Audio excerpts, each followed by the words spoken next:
अपने जो brokerage houses के एस्टिमेट्स हैं वो बताकर हमारे दर्शकों का हेल्प करते रहें। Thank you. अब हमारे साथ एक खास मेहमान जुड़ चुके हैं जिनका हमें हर फ्राइडे को इंतजार रहता है। सीनियर वीपी हैं रेलीगेयर से Ravi Singh ji. Ravi sir, good morning. Good morning. और विवेक जी, बहुत बहुत मुबारक। आपकी जो रिपोर्ट है वो भी मैं बहुत ध्यान से सुन रहा था और मैं भी थोड़ा सा सोच रहा था कि इस पे कुछ कमेंट होना चाहिए या नहीं होना चाहिए, क्या रिटेलर को बचाने के लिए कुछ हो सकता है। लेकिन आपकी जो आरएनडी की रिपोर्ट है वो बहुत बढ़िया है। कम से कम आप ऐसी समरी लेकर आते हैं कि जो इल्यूजन को खत्म करे और आपको सही राय मिले, जिससे कि इन्वेस्टर यहाँ पर थोड़ा सा पैसे बना सके। बिल्कुल सर, आप सभी की गाइडेंस की वजह से ही ये सारा आरएनडी हो पाता है। बहुत जो हमारी जो सहयोगी हैं, जो हमारे पैनल में भी आते हैं, उनसे रिसर्च रिपोर्ट्स मिलती हैं। काफ़ी कुछ हम खुद भी जुटाते हैं, शौर्य भी काफ़ी मेहनत करते हैं। तो उसी का एक फल है और उम्मीद करते हैं कि दर्शकों को जो भी हमारी मेहनत है उसका कुछ फ़ायदा हो और उन पर उनके जो प्रॉफिट है वो बढ़ते हुए दिखाई दें। लेकिन सर, मैं रिजल्ट्स पर फोकस कर रहा था। हमने 3 काउंटर्स पर डिस्कशन भी कर लिया था, इन्फोसिस, विप्रो और एक्सिस बैंक। अब मैं आगे जो मिड कैप की कुछ कंपनियां हैं उन पर डिस्कस करना चाहूँगा। सर, पॉलीकैब, इसके भी रिजल्ट्स देखने के लिए मिले कल। अगर हम देखें तो रेवेन्यूज़ में करीब 30% का जंप देखने के लिए मिला, प्रॉफिट में करीब 4% का जंप, एबिटा करीब 4% बढ़ा, लेकिन मार्जिन्स थोड़े घटे हैं। 14.4% से गिरकर 11.5% मार्जिन्स रहे हैं। तो ये मार्जिन्स की जो प्रॉब्लम है ये केईआई में भी इसी तरह का देखने के लिए मिला था। इम्पैक्ट देखने के लिए मिला केईआई पर, लगातार गिरा। पॉलीकैब पर भी मार्जिन्स का थोड़ा सा दबाव है। सर, कैसे देख रहे हैं पॉलीकैब के काउंटर को? आज इसमें भी 3.5% की गिरावट है। देखिए, इस समय विवेक जी एक बात आपको यहाँ पे मैं क्लियर करना चाहूंगा कि मार्केट देखिए डाउनवर्ड चैनल पर है। मार्केट में एक बड़ा करेक्शन के संकेत बनते जा रहे हैं और निफ्टी के लेवल्स को मैं वापस पॉलीकैब पे आता हूं, लेकिन पहले आप सेंटीमेंट को समझें। तो यहाँ पर जो रिएक्शन है, अगर रिजल्ट का कोई रिएक्शन आता है या कोई थोड़ा बहुत असर आता है तो उसका इंपैक्ट थोड़ा डबल दिखाई देगा, यानी कि स्टॉक में ज्यादा बड़ी गिरावट के संकेत बनेंगे। और निफ्टी अभी देखा जाए तो कम से कम 300 से 500 पॉइंट तक का करेक्शन करंट लेवल से दिखा रही है। धीरे धीरे करके ये आता जाएगा। अब ऐसे में आप देखिए जो रिजल्ट्स में तो थोड़ा बहुत 19-20 हो रहे हैं, उनमें बड़ी गिरावट है। जिनमें 20 है रिजल्ट, उनमें गिरावट कम है, लेकिन गिरावट तो सब जगह देखने को मिल रही है। रिजल्ट का इंपैक्ट पॉजिटिव नहीं है। अब पॉलीकैब की यहां पर बात कर लेते हैं। आपने बिल्कुल सही बताया, मार्जिन्स को लेकर चिंताएं बढ़ी हैं। स्टॉक 7,500 रुपए से 6,500 रुपए पहुंच चुका है और थोड़ा करेक्शन अभी और है। 6200 तक के लेवल इस करेक्शन फेज में दिखाई देते हैं। लेकिन ये सब काउंटर ऐसे हैं जिन्हें कि आप लॉन्ग टर्म के हिसाब से लेकर चलते हैं तो 1,500-600 रुपए की वोलेटिलिटी आपको देखने को मिलती रहती है। हाँ, लेकिन बस ऐसे में कॉशियस होकर ट्रेड करें। ज्यादा अग्रेसिव तरीके से इस समय मार्केट में पैसा ना डालें, थोड़ा सा कैश इन हैंड रहने की कोशिश करें। और जिन स्टॉक्स में देखिए क्या होता है, 2 तरीके की चीजें होती हैं। अब किसी ने इस स्टॉक को अगर 6500 पे खरीदा है और उसने 7500 का टारगेट देखा है तो वो प्रॉफिट बुक नहीं करना चाहेगा, क्योंकि वो कहेगा अब तो मुझे कुछ भी प्रॉफिट नहीं आ रहा। तो इस तरीके की रणनीति थोड़ा सा चेंज करनी पड़ेगी। और जैसे अभी चूंकि गिरावट के संकेत बढ़ सकते हैं तो जो रिजल्ट आया है उसको एक्सेप्ट करें। मार्जिन का असर है, कमेंट्री बहुत अच्छी नहीं है, स्ट्रांग हैंड नहीं है, अगला क्वार्टर प्रेशर दे सकता है। और ये सारे जो मुद्दे हैं वो ये दिखाते हैं कि यहां पर इस काउंटर में थोड़ा दबाव बनेगा और एग्जिट होना चाहिए। बिल्कुल। टाटा केमिकल सर, इसके भी रिजल्ट्स देखें तो इन लाइन विद एस्टिमेट्स ही थे। एस्टिमेट्स थोड़े से वीक थे, तो ऐसा लगेगा जैसे रिजल्ट्स काफ़ी ख़राब हैं, लेकिन ख़राब सोचा भी था स्ट्रीट ने, तो इतना ज़्यादा प्रॉब्लम नहीं होनी चाहिए। नेट प्रॉफिट 46% गिरा है, एबिटा करीब 25% गिरा है, हालांकि रेवेन्यू फ्लैट है, 0.01% ही बढ़ा है। एबिटा और मार्जिन्स की पिक्चर देखेंगे तो और थोड़ा डर लगेगा। 25% एबिटा और मार्जिन्स तो 1/3 घट गए हैं, मतलब 1/4 घट गए हैं। 20% थे, करीब 15% की रेंज पर आ गए हैं। सर, कैसे देखें टाटा केमिकल्स को? देखिए, इस समय पूरी केमिकल पीयर कंपैरिजन करें तो उनमें भी थोड़ा दबाव दिखाई देगा और ये दबाव आपको अभी जनवरी के फर्स्ट वीक तक रहेगा। अभी तो हम यहाँ पर अक्टूबर मिड में बैठे हुए हैं, तो 3 महीने का दबाव है, 3 महीने के दबाव में स्टॉक करेक्ट और होगा, 950 तक के लेवल आ सकते हैं। तो थोड़ा सा यहाँ पर कॉशियस रहने की जरूरत है, फ्रेश बाय करने की जरूरत नहीं है। और 950 के आसपास आता है तो काउंटर में वापस से वैल्यूएशन वाइज और जो फंडामेंटल गाइडलाइंस है उसका काफी इंपैक्ट होगा। तो फिलहाल अभी रिजल्ट का जो इंपैक्ट है उसमें थोड़ा दबाव और बढ़ सकता है। जी। एक और सर काउंटर जिसके कि कल हमने रिजल्ट्स आते हुए देखे वो था सीएट। यहाँ पर नतीजे काफ़ी ख़राब देखने के लिए मिले और अगर हम देखें तो रेवेन्यू में तो करीब 8% का जंप था, लेकिन नेट प्रॉफिट 42% गिरा है। 208 करोड़ से गिरकर प्रॉफिट 121 करोड़ ही रह गया और एबिटा तो 21% गिरा। तो एबिटा में भी एक डाउनवर्ड हमने देखा कि 456 करोड़ से गिरकर एबिटा 362 करोड़ रुपए रहा। और सबसे ज़्यादा हिट लगा मार्जिन्स पर, जहां पर कि 14.9% जो एबिटा मार्जिन्स थे इनके वो गिरकर 11% पर आ गए हैं। क्योंकि जो टायर बनाने में जो दो इम्पॉर्टेंट की रॉ मटेरियल होते हैं उन दोनों के ही प्राइसेस बढ़े। कंपनी ने Q2 के एंड में यानी कि सितंबर के आसपास ही अपने प्राइस हाइक किए थे, वो भी पूरी तरह से नहीं किए थे। तो इसका एक इम्पैक्ट देखने के लिए मिला इस क्वार्टर में। सर मार्जिन्स गिर रहे हैं, रॉ मटेरियल कॉस्ट बढ़ रही है, प्रॉफिट डाउन आ रहा है, केवल एक ही सेवियर है वो है रेवेन्यू जो कि गिरा नहीं। कैसे देखें सर सारी टायर कंपनीज को, क्योंकि सुबह तो लाल निशान में डीप रेड में थी सारी tyre companies, be it MRF, Apollo, CEAT, लेकिन थोड़ा रिकवर भी हुए हैं, क्या करें? देखिए, आपकी यही खास बात है विवेक जी कि आप चालाकी से एक के साथ में सारे कंपैरिजन पूछ लेते हैं जिससे कि कंप्लीट सोल्यूशन मिल सके। मैं एक एक करके लेता हूं। पहले आते हैं सीएट पे। देखिए, जो डिप्रेशन था, जो करेक्शन था, जो रॉ मटेरियल का इम्पैक्ट था, जो प्रॉफिटेबिलिटी में थोड़ा सा डेंट लगा है, अगर आप इसको थोड़ा सा लंबा देखें, क्वार्टर ऑन क्वार्टर पे मैं कंपैरिजन करता हूं, तो आपको थोड़ा सा डिप मिलता रहेगा। पहले कंपनी अच्छे मार्जिन और अच्छे प्रॉफिटेबिलिटी पे काम कर रही थी, चीजें टफ हुई, सिनेरियो टफ हुआ तो थोड़ा सा रिएक्शन आया। लेकिन मुझे ऐसा लगता है कि लॉन्ग टर्म के हिसाब से अगर 3 साल 5 साल का गोल है तो इसमें बहुत ज्यादा पैनिक होने की जरूरत नहीं है। और लेवल्स पे ध्यान थोड़ा सा रख सकते हैं, लेकिन जब 3 5 साल का हो तो लेवल का भी उतना ज्यादा कुछ इंपैक्ट नहीं होगा, निवेश पे आपको बेनिफिट मिलेगा।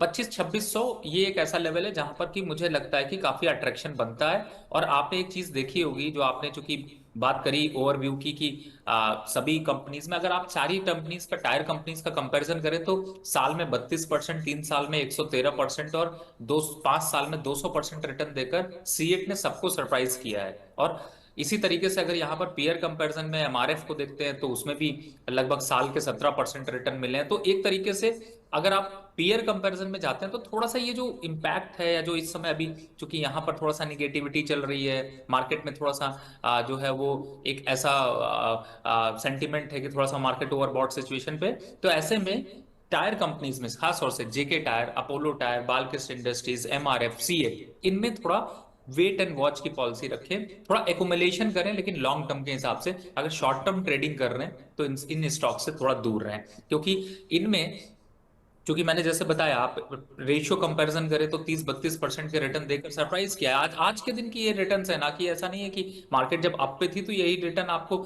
40-70% तक के मिल रहे थे। तो मुझे लगता है कि फंडामेंटल अच्छे हैं, आगे ग्रोथ अच्छी है, और चूंकि जिस हिसाब से डिमांड सिनेरियो निकल कर आ रहे हैं, फंडामेंटल पॉइंट्स पर काफी स्ट्रांग स्ट्रेंथ दिखाएंगे। लेकिन जो अभी डिप्रेशन है, जो अभी असर है, वो कहीं ना कहीं से मार्केट के प्रॉफिट टेकिंग और थोड़ा सा सिनेरियो का असर है। बिल्कुल। तो ये तो कुछ नतीजे जिन का इम्पैक्ट हम ऑलरेडी स्ट्रीट में देख चुके हैं आज मॉर्निंग सेशन में। लेकिन कुछ एक दर्शक हमारे सवाल पूछ रहे हैं जियो फाइनेंस पर। मैं एक रिज़ल्ट शीट भी शेयर कर लेता हूं क्योंकि आज कुछ एक कंपनीज के नतीजे आने वाले हैं। तो उन नतीजों को देख लेते हैं। Results today, Hindustan zinc, Jindal saw, MRPL, Oberoi realty, Tata consumer, Zee entertainment और जियो फाइनेंस, इन सभी के नतीजे आज होंगे। कल जिनके नतीजे आ रहे हैं वो हैं HDFC bank, Kotak bank, MCX, PCJ, Lloyd engineering, tech Mahindra, UCO bank. List काफ़ी लंबी है लेकिन कुछ एक सेलेक्टिव नाम हमने चुने हैं जो जनरली हमारे दर्शक या तो पूछते हैं या लीडिंग कंपनीज हैं उसी सेक्टर की। सर जियो फाइनेंस, यहाँ पर एक हमारे दर्शक भी सवाल पूछ रहे थे, क्या करना चाहिए इस पर? आज रिजल्ट हैं। देखिए, इस समय तो रिजल्ट का इम्पैक्ट की वजह से थोड़ा सा एक करेक्शन का फेज दिखाई देगा, लेकिन अच्छी बात यह कि 320 के आसपास रिजल्ट के टाइम पे अगर सिचुएशन डिप मिलता है तो एक बार को बिल्कुल ऐड ऑन करना चाहिए। 300 से नीचे काउंटर नहीं जाएगा, वापस से 355 350 के टारगेट आ सकते हैं। तो रिजल्ट की अपॉर्चुनिटी का फायदा उठाकर, मार्केट के सेंटिमेंट का फायदा उठाकर इसको एकुमुलेशन में जाना चाहिए। जी सर, एक काउंटर, दो काउंटर जिस पर हमारे दर्शक ज़्यादा सवाल पूछते हैं, एक है एमआरपीएल, दूसरा है हिंदुस्तान जिंक। इन दोनों में क्या करें? एमआरपीएल सर, क्योंकि रिलायंस के ग्रॉस रिफाइनिंग मार्जिन्स कम आए थे, तो ये माना जा रहा है कि सभी जो रिफाइनिंग कंपनीज हैं उनका थोड़ा सा डेंट लग सकता है इस क्वार्टर में। कैसे देखें सर एमआरपीएल को?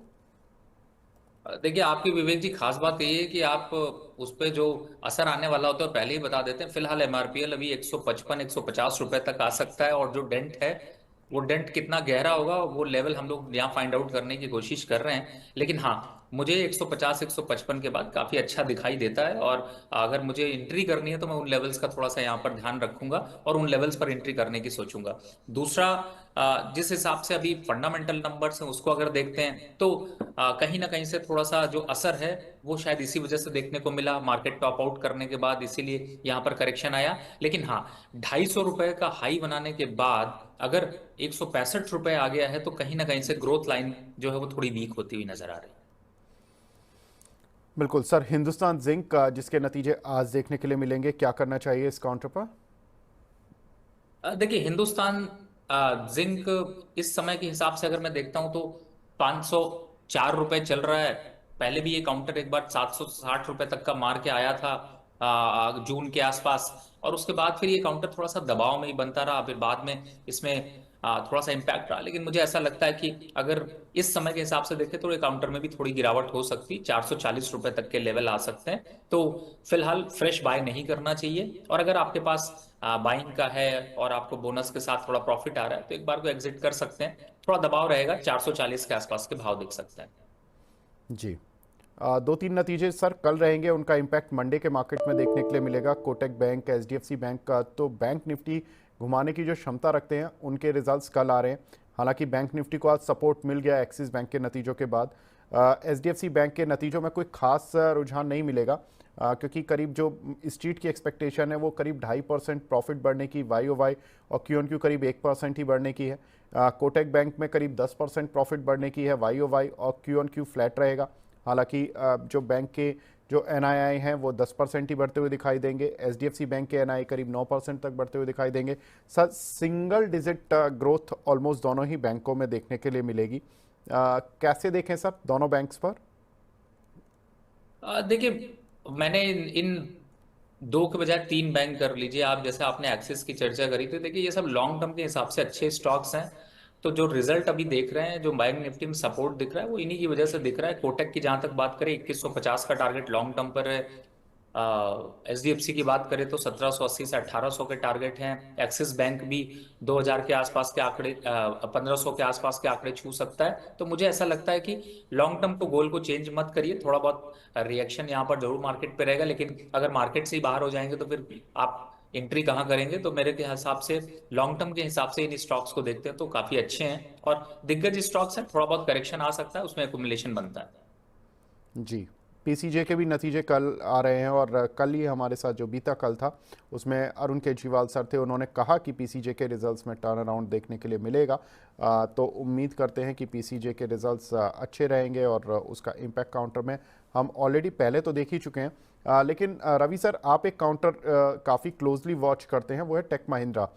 इसके नतीजे भी कल आ रहे हैं सर, क्या स्ट्रेटजी रहेगी? देखिए, मैं पीसीजी में एक जरूर बात बोलना चाहूंगा, क्योंकि आपके दर्शक आप कॉन्फिडेंस बहुत लेते हैं, मुझे ये तो नहीं पता है, लेकिन एक दो चीजें अगर आप कहते परमिशन देते हैं तो जरूर मैं सर बताना बिल्कुल, चाहूंगा। सर बिल्कुल। देखिए, पहली बात है, पीसीजे एक ऐसा स्टॉक है जिसे आप कभी एंट्री मत करिए, और अगर एंट्री कर रखा है तो एग्जिट कर लीजिएगा, क्योंकि ये नॉन लिक्विड स्टॉक्स ज्यादा रहता है, स्पेकुलेशन यहाँ पर ज्यादा देखने को मिलता है। कंपनी में ऐसा कुछ चेंज नहीं हुआ जिससे कि ये डाए, ये जो अभी है, अगर सेबी की अभी इंक्वायरी होगी तो बहुत सी चीजें यहाँ पर नजर आएंगी।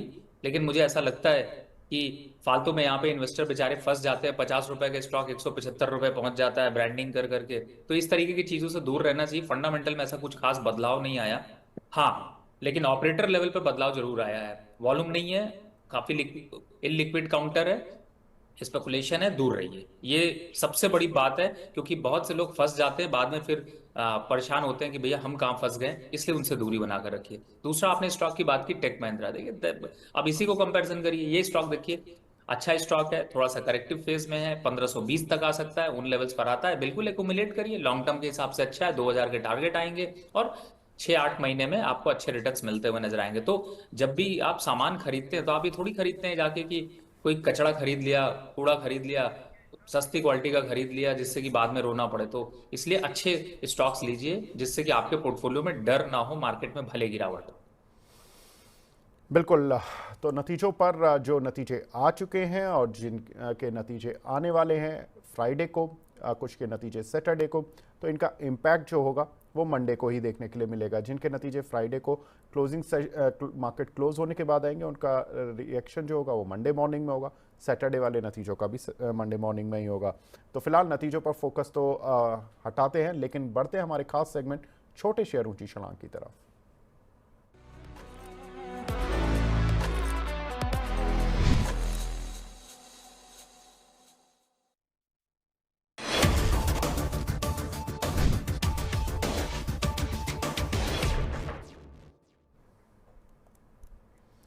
छोटे शेयर ऊंची छलांग, इसमें हम जनरली पहले तो काफ़ी सारे छोटे शेयर डिस्कस करते थे, लेकिन अब चूंकि हमारे दर्शकों के पोर्टफोलियो में जो शेयर हैं उनके साइज़ थोड़े छोटे होते जा रहे हैं, तो उनकी चिंताओं को में हमें साथ देना ज़रूरी है। तो उनके सवाल ज़रूर लेते हैं।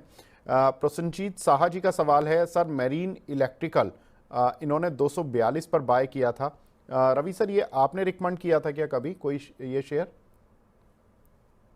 हाँ आपने, मैंने इसको रिकमेंड किया था 241 रुपए पे, और 200 इसका स्टॉप लॉस 230 रुपए दिया था। स्टॉप लॉस ट्रिगर हो गया है, इसलिए गिरावट दिख रही है, और गिरावट अभी जो है वो 220 के आसपास तक यहाँ पर स्टेबल हो सकती है। इनकेस अगर आप कंटिन्यू करना चाहते हैं तो यहाँ पे 215 अगर नेक्स्ट स्टॉप लॉस बनता है, उसके स्टॉप लॉस से आप यहाँ पर कंटिन्यू कर सकते हैं। एवरेज करने की अभी राय नहीं है, मार्केट का सेंटीमेंट थोड़ा सा वीक हुआ है, इस वजह से अच्छे स्टॉक्स में थोड़ा गिरावट देखने को मिल रही है। जी।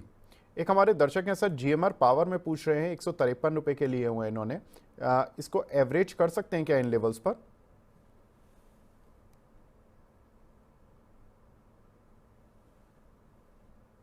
जीएमआर पावर, जी सर।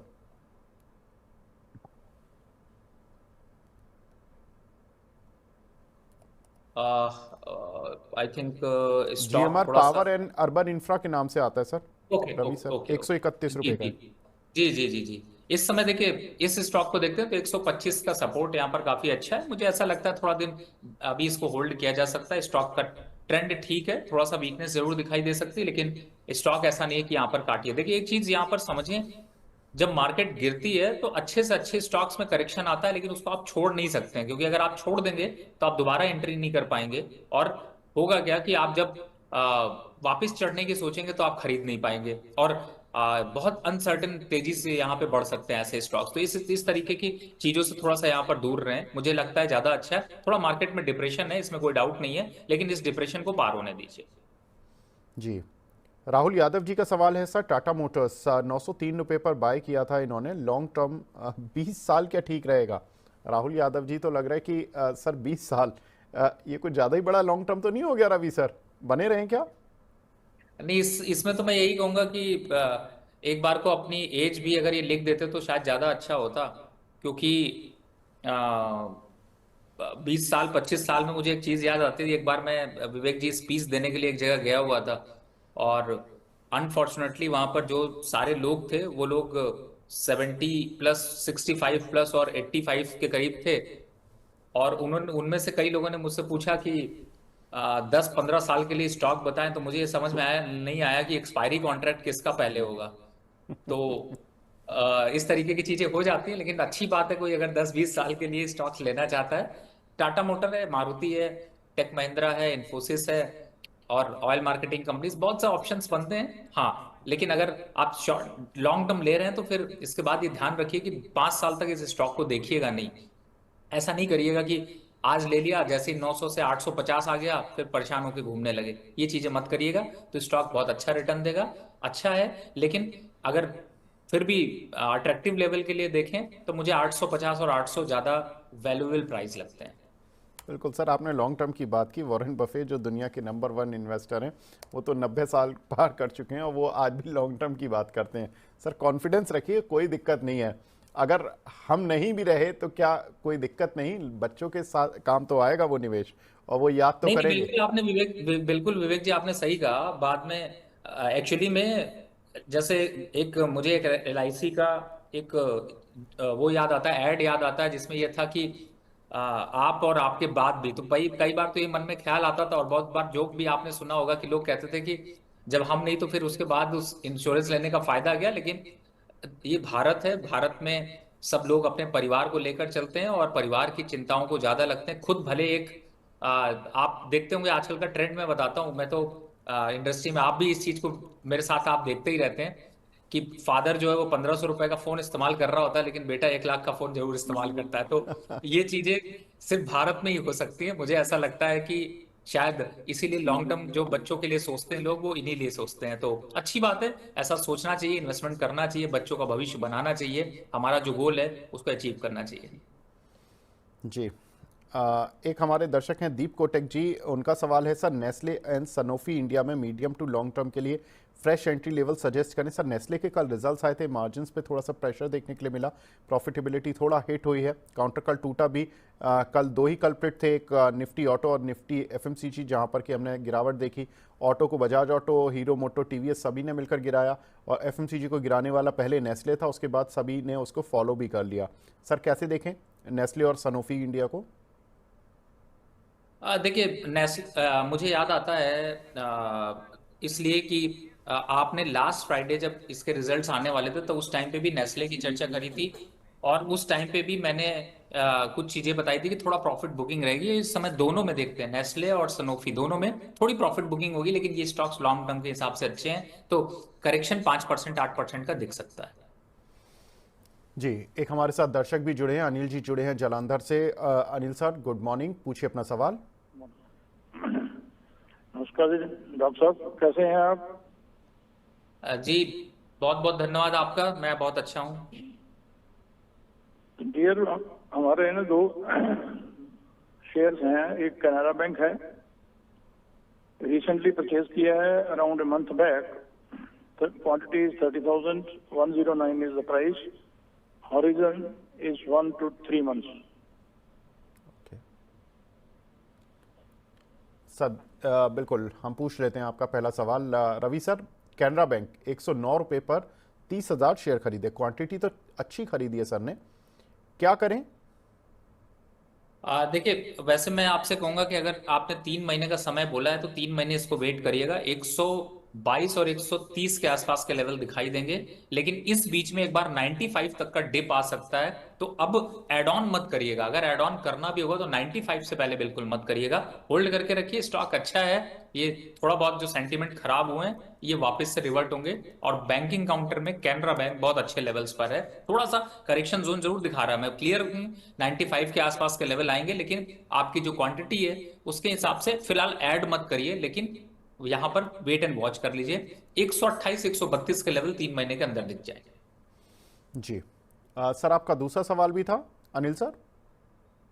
पे वो हमने ग्रेजुअली लिया है। We have made the quantity of 45,000, average price costing is 240। Okay, this I want to keep it for 2 3 4 5 6 years। बिल्कुल ठीक है। ये तो आपका प्रॉफिट में चल रहा है, सो यहाँ से आपको काफ़ी राहत भी मिल रही होगी। 45,000 शेयर हैं और 40 रुपये ऑलमोस्ट ये ऊपर चल रहा है काउंटर। रवि सर इसको लॉन्ग टर्म में रखना चाहते हैं, BEL को, क्या करें? देखिए BEL, सबसे बड़ी बात है कि इसका मैक्सिमम करेक्शन कितना हो सकता है वो अगर आप जान लेंगे तो आपको कभी भी इसमें रिस्क नहीं नजर आएगा। तो यहाँ पर जो BEL की अभी सिचुएशन है उसमें अगर मैं जाता हूं तो मुझे हद से हद करेक्शन जो दिखती है वो 255 के नीचे दिखती नहीं है। तो मुझे ऐसा लगता है आपका स्टॉक अच्छा है, प्रॉफिट और बढ़ेगा, और जो आपका 3 से 5 साल का विजन है, आप बिलीव करिएगा अगर 3 साल 5 साल के हिसाब से रखेंगे तो यही काउंटर 450 के आसपास ट्रेड होता रहेगा। लेकिन आज बोलना वो शायद ज्यादा लोगों को लगेगा कि कुछ ज्यादा ऑप्टिमिस्टिक टारगेट है, लेकिन बट आपका इन्वेस्टमेंट अच्छा है, कंपनी इकलौती है जो इस तरीके की डील करती है एरो डिफेंस में। हमारे पास भारत में इसके अलावा ऑप्शन नहीं है, बिजनेस ग्रोथ बढ़ रही है, तो बहुत अच्छा डिसीजन है, आपने अच्छा एक्युमुलेट किया है, मल्टी बैगर रिटर्न मिलेगा और मैं इस बात के लिए श्योर हूँ। बिल्कुल सर, तो रवि सर तो श्योर हैं और इस काउंटर को रखें लंबे अवधि के लिए, कोई प्रॉब्लम नहीं है। कुछ और दर्शकों के सवाल लेते हुए चलते हैं। ओरिएंट टेक्नोलॉजी, संतोष जी का सवाल है, इसमें क्या करें सर? देखिए इस समय एक्चुअली में ओरिएंट टेक्नोलॉजीज को अगर देखते हैं तो देखिए ओवरऑल थोड़ा सा स्ट्रक्चर तो यहाँ पर वीक लग रहा है, इसमें तो कोई डाउट नहीं है, थोड़ा सा करेक्शन आ रहा है। लेकिन विवेक जी, इनके माध्यम से मैं आपको एक चीज और भी बोलना चाहूंगा। देखिए क्या होता है कि बहुत से लोगों ने ना अभी बीच बीच में मार्केट पे एंट्री करी है, और जैसे वो कहते हैं ना कि सिर मुलाते ही ओले पड़े तो फिर वो तो घाव होगा, वो कुछ ऐसी सिचुएशन हो गई है। मार्केट अब क्या कर रहा है, धीरे धीरे करके करेक्ट हो रहा है और यहाँ पर थोड़ा सा आपको डरा रहा है। तो जो अभी 10-20 हजार 50 हजार लगा के रखा है ना, उनको सबसे ज्यादा पैनिक आता है। जिन्होंने 2 4 5 50 लाख लगाए ना, उनको इतना डर नहीं आता क्योंकि उन्होंने सारी साइकिल देख ली होती है। तो मेरे हिसाब से आप थोड़ा सा यहां पर मार्केट को समझें, पेशेंस रखें। यहां पर अभी थोड़ा करेक्शन है और इसमें कोई भी स्टॉक आप पूछ लीजिए, आज आप कुछ भी स्टॉक पूछिए, सब में करेक्शन दिखाई दे रहा है। लेकिन क्या ये करेक्शन सस्टेन करेगा, ये सबसे बड़ा सवाल है। तो फिलहाल अभी के हिसाब से मार्केट में थोड़ा करेक्शन है, इस स्टॉक में भी अभी 3 से 5% का करेक्शन है। आपको जमता है तो आप रुकिए, नहीं जमता है तो आप एग्जिट कर लीजिए, 3-5% का नीचे आएगा। लेकिन नजर बनाकर रखिएगा, छोड़ मत दीजिएगा, तो फिर वापस लेना बनेगा। फिलहाल अभी करेक्शन जोन में है। जी, प्रहलाद कुमार जी का सवाल है सर, आइनॉक्स ग्रीन के शेयर में क्या करना चाहिए? देखिए इस समय आइनॉक्स ग्रीन अगर मैं देखता हूं तो मुझे यहां पर थोड़ा सा जो है, इसमें भी देखिए आप साफ साफ अगर आप चार्ट अगर आप इसको लगवाएंगे तो आप ये देखेंगे कि इसमें भी आपको थोड़ा सा एक प्रॉफिट बुकिंग ही दिख रही है। कितनी दिख सकती है? अभी 160 170 के लेवल आ सकते हैं। अब जिसने 210 पे लिया होगा उसको लगेगा कि मैं निकालूं या नहीं निकालूं। देखिए बेस्ट ये होता है कि इस समय 180 चल रहा है, 184 रुपए चल रहा है। अगर 170 आता है तो एवरेज करने के लिए पैसा इकट्ठा करके क्षमता रखें, नहीं समझ में आता है तो 185 पे निकल जाए, 160-65 पे वापस ले लें। और अगर मान लीजिए 185-84 पे आप निकल गए और ऊपर बढ़ना चालू हो गया तो वापस 192 के ऊपर 6-7 रुपए ऊपर फिर पकड़ लीजिए, वापस से 210 की सवारी करिए। तो थोड़ा सा प्रैक्टिकली यहां पर सोचने की जरूरत है। फिलहाल स्टॉक अभी मेरे हिसाब से वेट करना चाहिए। जी, विनोद शर्मा जी का सवाल है सर, शिपिंग कॉर्पोरेशन 284 पर लिए हैं, क्या करना चाहिए, होल्ड करें क्या?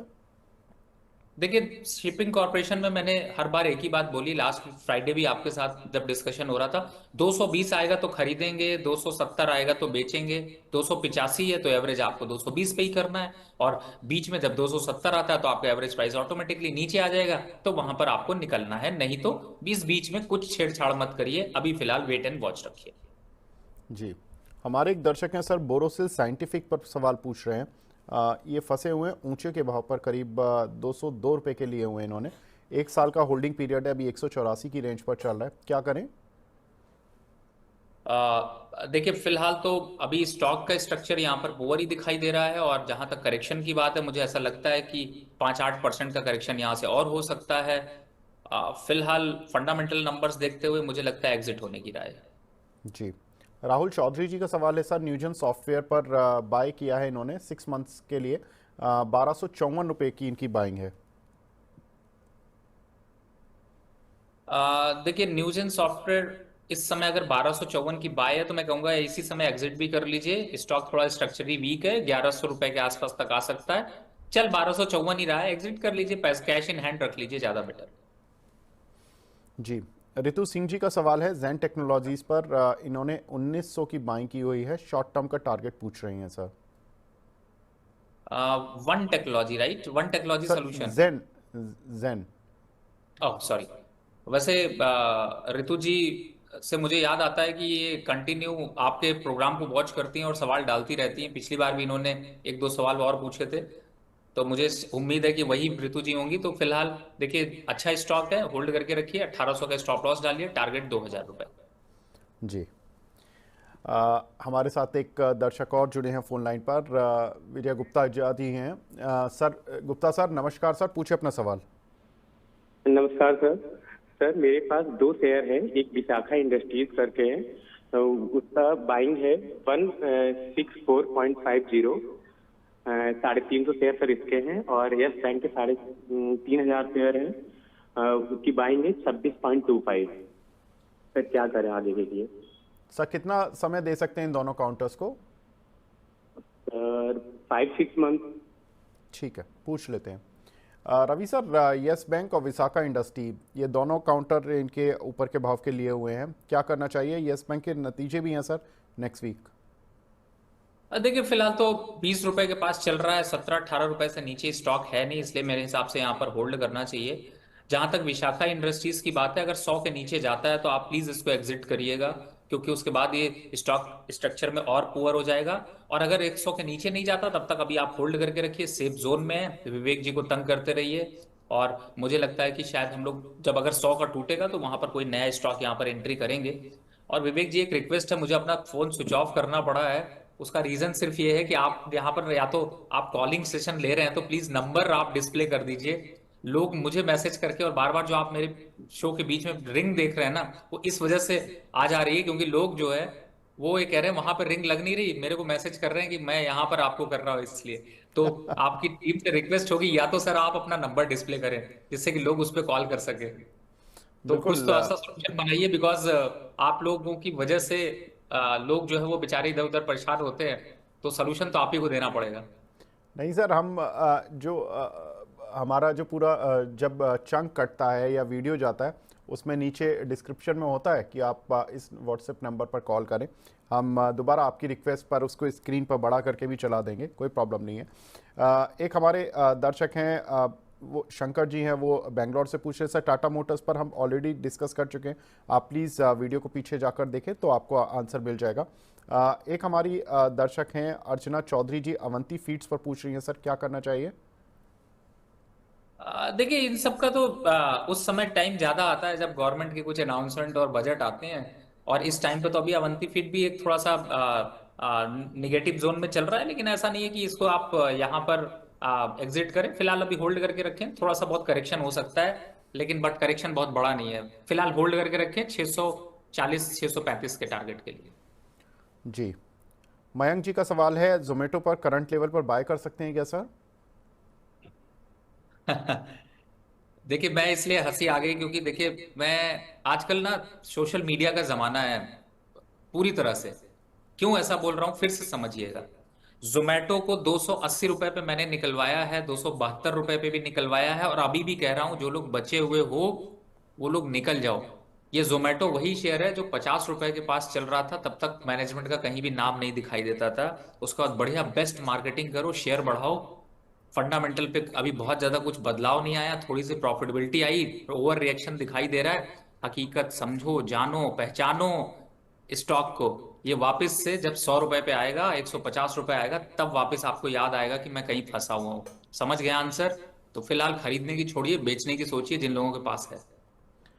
जी, डॉक्टर रीना जी का सवाल है सर, फिनो पेमेंट इन्होंने लिए हुए हैं आईपीओ प्राइस पर 577 रुपए के, क्या करना है इनको? देखिए इस समय फिनो पेमेंट इन्होंने 500 पे लिया है, 488 चल रहा है मैम। फिलहाल तो बहुत ओवर प्राइस आपने ले रखा है, लेकिन फिर भी कहूंगा आप 400 के जब तक नीचे नहीं जाता तब तक अभी आप होल्ड करके रखिए। लेकिन अगर 400 कट जाता है तो प्लीज प्लीज दोबारा एक बार को अपडेट जरूर दीजिएगा, तब वहां पर दूसरे स्टॉक पे शिफ्ट करेंगे। लेकिन अगर मैं इस समय के हिसाब से देखता हूं तो मुझे ऐसा लगता है कि थोड़ा सा यहाँ पर जो है वो एनबीएफसी सेक्टर से दूसरे स्टॉक को अगर चयन करते तो ज्यादा अच्छा होता, लेकिन ये आपकी चॉइस है। फिलहाल 400 के स्टॉप लॉस से अभी बने रहें, लेकिन अगर आपको इसकी जगह पे कोई दूसरा ऐड करना है या दूसरा कुछ जोड़ना है तो उसके हिसाब से यहाँ पर थोड़ी से चेंजेस कर सकते हैं। और दिग्गज पे फोकस करें, छोटे मोटे पे फोकस ना करें। बजाज के स्टॉक्स में एक अच्छा करेक्शन है, लेकिन अभी आज नहीं है इसलिए मैं चेंज करने की राय नहीं दे रहा, लेकिन 1-2 हफ्ते में शायद थोड़ा सा जो है वो अट्रैक्शन मिलेगा। लेकिन 400 का लेवल यहाँ पर ध्यान रखें। बिल्कुल, एक हमारे दर्शक काफ़ी देर से सवाल पूछ रहे हैं कि बोनस शेयर कभी भी सेल नहीं कर सकते क्या, और नहीं होते तो उस अमाउंट का क्या होता है, और जो ब्लॉक क्वांटिटी है शेयर की उसका क्या करें? अरे सर, ऐसा कुछ भी नहीं होता। बोनस शेयर, आप किसी कंपनी में अगर बोनस शेयर आपको मिलते हैं, वो कुछ दिन में आपके अकाउंट में क्रेडिट हो जाते हैं, फिर आप उनको कभी भी बेच सकते हैं, कोई ऐसा ब्लॉकेज नहीं होता है। रवि सर, कुछ आप इस पर और क्लैरिटी देना चाहेंगे? ये तो आप उजाले को दिया दिखाने वाली बात कहेंगे। विवेक जी, मेरे पास भी ऐसा सवाल आता तो मैं तो आप ही को फोन करता कि विवेक जी सोल्यूशन इसका आप अरे सर, ज्यादा अच्छा मजाक। बताते हैं, क्या बात कर रहे हैं। सही है सर, सही है। समझ गया। लेकिन अब समझने के लिए और फोकस करते हैं। अब चलते हैं हमारे खास सेगमेंट स्टॉक एक्सरे पर।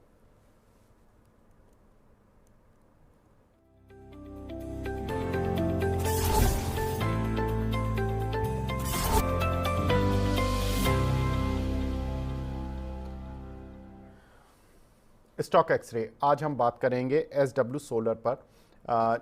ये कंपनी, चूंकि इसमें दर्शक काफ़ी फंसे हुए हैं, कुछ काफ़ी सवाल भी पूछते हैं, शेयर का प्रदर्शन भी काफ़ी अच्छा रहा है। मैं पहले शेयर के प्रदर्शन से ही शुरू करता हूँ। अक्टूबर 2023 में कंपनी का शेयर करीब 250 से 350 रुपये की रेंज में था। वहीं मई 2024 में केवल 7 महीनों में ये काउंटर 828 रुपये का अपना ऑल टाइम हाई लगाता है। तो लगभग यहाँ से 250 रुपये के लेवल से तो करीब 3 गुना से ज़्यादा चला ये। 350 की भी रेंज से करीब हम कह सकते हैं कि 3 गुना ही चला ये काउंटर। एक अच्छा इसने रिटर्न दिया था उस समय पर। लेकिन शेयर अब अपने उच्चतम स्तर यानी कि 828 से करीब 25% नीचे आ चुका है। तो इस रेंज में हो सकता है कि बहुत सारे दर्शक फंसे हुए भी हों। कुछ दर्शक जिन्होंने कि हाईएस्ट लेवल देख लिए और नीचे के लेवल के लिए शेयर उन्होंने बाय भी किए हुए हैं, तो उनका मन यही करता है कि दोबारा हाईएस्ट लेवल कब आएगा, कैसे आएगा। तो उसके फंडामेंटल जान लेते हैं। कंपनी के मजबूत प्रमोटर ग्रुप है रिलायंस, इस कंपनी के प्रमोटर ग्रुप में आता है। शपूर जी, पालून जी इस ग्रुप के प्रमोटर ग्रुप में आते हैं। दोनों के पास मिलाकर करीब 52% होल्डिंग है कंपनी की। साथ ही अगर देखें तो सोलर पावर के ईपीसी सेगमेंट में कंपनी इंडिया की लीडिंग कंपनियों में से एक है। कुछ एक ट्रिगर्स जो कि इस कंपनी के साथ जुड़े हुए हैं वो बताते चलते हैं। 4 साल से कंपनी लगातार घाटे में चल रही थी, अब ये प्रॉफिट में आ जाएगी इस साल से, ये आनंद राठी की रिपोर्ट कहती है। साथ ही अगर देखें तो Q2 आए, इनके Q2 नतीजे भी आ गए हैं। उस नतीजों के बाद इस काउंटर पर तेज मूवमेंट भी आता क्योंकि नतीजे अच्छे देखने के लिए मिले थे। कंपनी की आय 760 करोड़ से बढ़कर 1031 करोड़ रुपए रही थी और कंपनी 54.5 करोड़ का घाटा था इनको इसी तिमाही में। सोलर बैटरी नेक्स्ट ईयर एक बहुत बढ़िया कंपनी है जो आगे इसके पी मल्टीपल पर ये शेयर चल रहा है। आनंद राठी रिसर्च के टारगेट तो इस काउंटर को बाय करने के हैं और उन्होंने जो टारगेट्स दिए हैं वो 870 रुपये के दिए हैं। लेकिन मैं अब रवि सर से पूछता हूं क्योंकि इसका जो ऑल टाइम हाई है वो 828 है और रिपोर्ट कहती है 870 के टारगेट बनेंगे इसमें। रवि सर, आप कैसे देखते हैं? स्टर्लिंग एंड विल्सन, ये कंपनी का नाम, एसडब्ल्यू सोलर के नाम से कंपनी आती है। विवेक जी, पहली बात तो कॉन्ग्रेचुलेशन। आप जिस तरीके से रिपोर्ट रिप्रेजेंट करते हैं ना, मैं एकदम आपका फैन हो जाता हूं। उसका सबसे बड़ा रीजन ये है क्योंकि जब मैं और चैनल्स पे रिपोर्ट देखता हूँ या और चैनल्स को देखता हूँ, मैं नाम नहीं लूंगा लेकिन आप लोग स्टाइल से समझ लेंगे, एक बहुत बढ़िया कंपनी है जो आगे आ रही है और खास तौर से नए जो हमारे इमर्जिंग मार्केट है उसको ग्रो करती हुई नजर आएगी। देखिए, एंकर करने में और रिप्रेजेंट करने में एक फर्क होता है। आप एक बायसनेस के साथ कर रहे हैं या फिर आप एक उसकी रियलिटी बता रहे हैं। आपने रियलिटी बताई। जब ईवी का सेगमेंट शुरू हुआ तो बहुत से चैनल्स पे मैंने इसको इस तरीके से देखा जैसे लगा कि यही ईवी सेगमेंट का भविष्य है। उस भविष्य के चक्कर में यहां पर हमारी आम जनता का भविष्य साफ हो गया और 800 का स्टॉक हाई बनाने के बाद 600 रुपए पे पड़े रहने के बाद आज लोग दुखी घूम रहे हैं। आप समझ रहे हैं मैं क्या कहने की कोशिश कर रहा हूं? बिल्कुल सर। आपने बहुत बढ़िया रिपोर्ट बताई, कंपनी के फंडामेंटल बताए। भैया लॉस है, लॉस तो आज तक मैंने किसी कंपनी का इस खास तौर से एसडब्ल्यू सोलर का सुना ही नहीं, किसी ने नहीं बताया। बड़े बड़े दिग्गज आते हैं वो लोग नहीं बताते हैं, लेकिन आपने बड़ी अच्छी सफाई से अच्छे से बताई है। चीजों को समझने की जरूरत है। देखिए, जब कोई नया सेगमेंट आता है, जैसे ईवी आया, अभी आजकल आपने कुछ दिन पहले देखा होगा चिप का सेगमेंट आया था, तो इन सब पे ना कुछ ज्यादा अच्छी मार्केटिंग करके जिन कंपनियों का उतना स्टेटस नहीं है उस स्टेटस को बढ़ाकर, शेयर प्राइसेस को बढ़ाकर, आम इन्वेस्टर को लूट कर, ऐसे तरीके की चीजें चलती रहती हैं। मैं यहां पर भी एसडब्ल्यू सोलार के लिए नहीं कह रहा कि पूरी तरह से बेकार है, लेकिन आपने ही ओवर प्राइस करा है क्योंकि आपने कहीं सुना है। अब बेसिक प्राइस की बात करते हैं। देखिए, इसका बेसिक प्राइस अभी आपकी पूरी रिपोर्ट समझें तो 680 660 रुपए बनता है और वो भी अभी नहीं बनता, अभी आने वाले समय में बनेगा। अभी तो फिलहाल थोड़ा सा डिप भी लगेगा। डिप कितना लगेगा? डिप लगेगा 480 रुपए का। तो आप रेंज को समझें। और एक्सरे में यहां पर हम लोग बात कर रहे हैं कि कंपनी की ग्रोथ स्ट्रक्चर किस तरीके से होगी। अगर किसी का लॉस चल रहा है और उस लॉस को रिकवर करने के लिए ऑप्टिमिस्टिक टारगेट, आप बताइए 1950 करोड़ किया है और आपने टारगेट क्या दे रहे हो? 6000 करोड़। कहां के सपने देख रहे हो भाई? कोई फंडामेंटल कैलकुलेशन है? 2 और 2 4 ही करोगे या 2 और 2 सीधे 10,000 कर दोगे? तो आप समझ रहे हैं यहां पर ये बहुत अच्छी बात आपने विवेक जी यहां पर हाईलाइट करी है और आम इन्वेस्टर को इससे जगने की जरूरत है। सिर्फ ये कि सोलार इंडस्ट्री है, ईवी है, ये चिप वाली कंपनी है, इस तरीके के स्टॉक से ऐसे निवेश की रणनीति मत बनाइए, नुकसान बहुत बड़ा होगा। फिलहाल स्टॉक का स्ट्रक्चर जो अभी दिखा रहा है 450 के आसपास बाय बनता है। अभी 536 600 रुपए के पास चल रहा है। अगर एकुमुलेट किया तो रखिए, लेकिन 680 के आसपास आता है तो अपने पोर्टफोलियो को रिविजिट करिए। ओवर वैल्यूड होगा।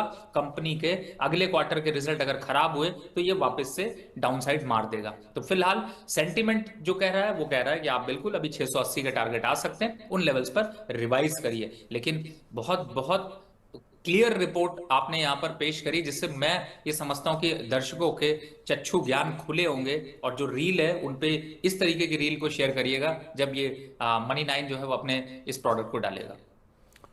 बिल्कुल रवि सर, बहुत आपने पॉजिटिव बातें कही हैं और दर्शक भी इस पूरे सेगमेंट को काफ़ी सराहते हैं। और हमारी मंशा यही है कि जो भी आपके पास शेयर है हम उसमें बाय सेल, ये नहीं है कि केवल बाय ही बताना है, अच्छी अच्छी बातें ही बतानी है, जो उसके साथ नेगेटिव है वो भी बताना है, ताकि ये एक्सरे है, ये आपको ये नहीं है कि आप ठीक हो गए हैं। एक्सरे हम डॉक्टर के पास जब जाते हैं तो केवल हम ये जानते हैं कि हमारे शरीर में कोई बीमारी है तो उसका स्टेटस क्या है, बस हम स्टेटस बताते हैं।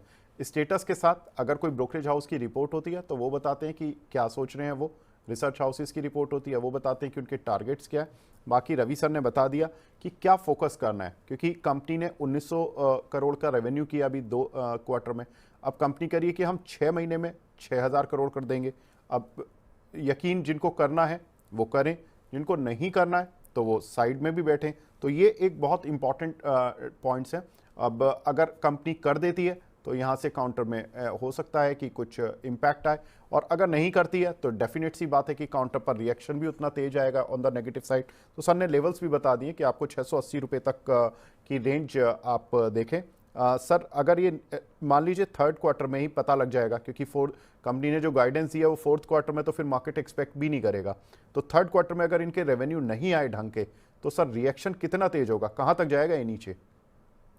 देखिए, अगर थर्ड क्वार्टर में ये नहीं आए तो वापस से 450 के लक्ष्य बड़े आसानी से नजर आएंगे और उसके बाद फिर ये डाउनवर्ड टेरिटरी में चला जाएगा और शायद मेरे ख्याल से साल 6 महीने तक उन्हीं लेवल्स के आसपास घूमता रहेगा। बिल्कुल। तो यहाँ पर हमने बता दिया कि अगर रिजल्ट्स ठीक नहीं आए Q3 के तो कंपनी का जो शेयर है वो 400 450 की रेंज पर भी पहुँच जाएगा। तो फिलहाल स्टॉक एक्सरे को तो यहाँ पर ही रोकते हैं, बढ़ते अगले सेगमेंट की ओर।